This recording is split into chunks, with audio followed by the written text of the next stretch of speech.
Olá, vamos falar hoje sobre uma coisa que acontece dentro da nossa cabeça. Aquela conversa interna, sabe? Que às vezes parece mais uma batalha. A gente vai explorar a ideia de que existem duas vozes bem diferentes aí dentro, disputando nossa atenção. Quem nunca sentiu isso, né? Aquela sensação de que tem uma verdadeira guerra acontecendo na nossa mente. Um debate que não para, uma briga que parece que nunca vai ter fim. É exatamente essa experiência que a gente vai tentar entender um pouco melhor hoje. Então vamos lá. A ideia central aqui é que a nossa mente funciona com dois sistemas de pensamento. De um lado tem um que não para de fazer pergunta, de criar dúvida, e do outro tem um que simplesmente tem a resposta. Uma única resposta, que traz paz. E olha só como essa tabela deixa tudo bem claro. De um lado, a gente tem o ego.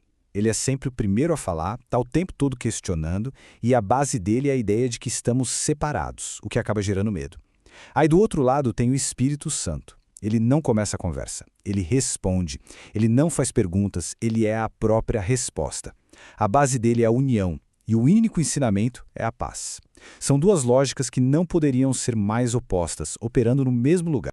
Agora, a parte talvez mais maluca disso tudo é como essa confusão toda começou. Todo esse sistema do ego, com toda a sua complexidade, com todo o medo, nasceu de uma única pergunta. Uma pergunta, aliás, que nem ele mesmo sabe responder. E a pergunta é essa aí: o que és tu?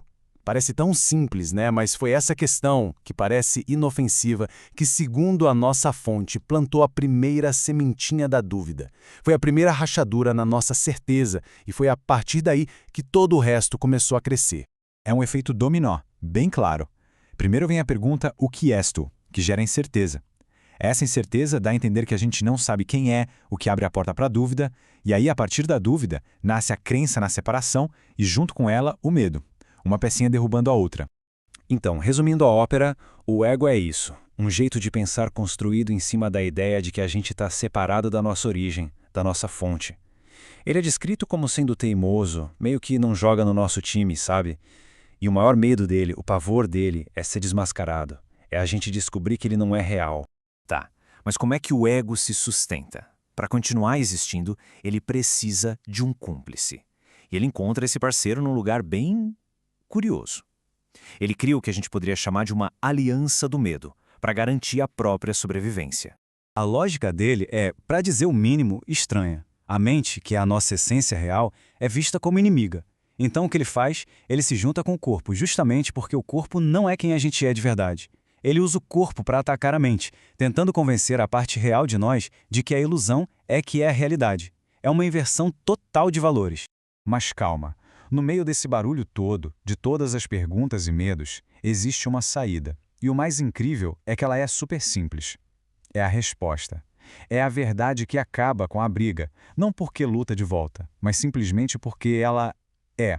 E aqui está o pulo do gato. Não é na marra. O Espírito Santo não entra na briga do ego, não joga sujo. Ele só oferece.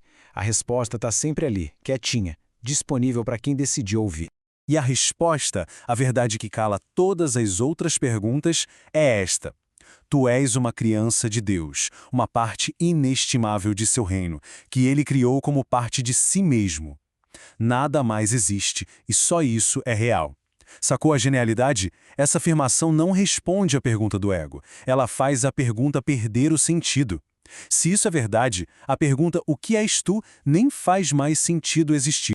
E essa ideia toda leva a gente para uma metáfora muito poderosa, a de que o mundo do ego é, na verdade, um sonho bem confuso, cheio de símbolos, às vezes até pesadelos.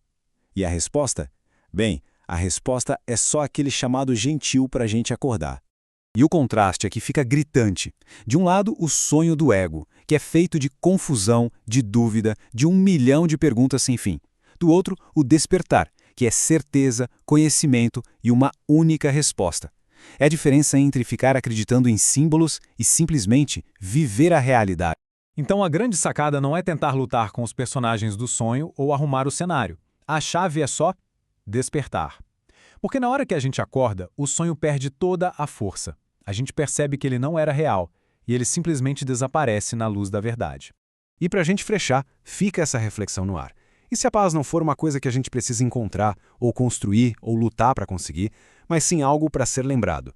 Uma verdade sobre quem a gente é de verdade, que sempre esteve ali, em silêncio, só esperando a gente parar de ouvir o barulho do ego. Se for assim, o que isso muda pra gente hoje?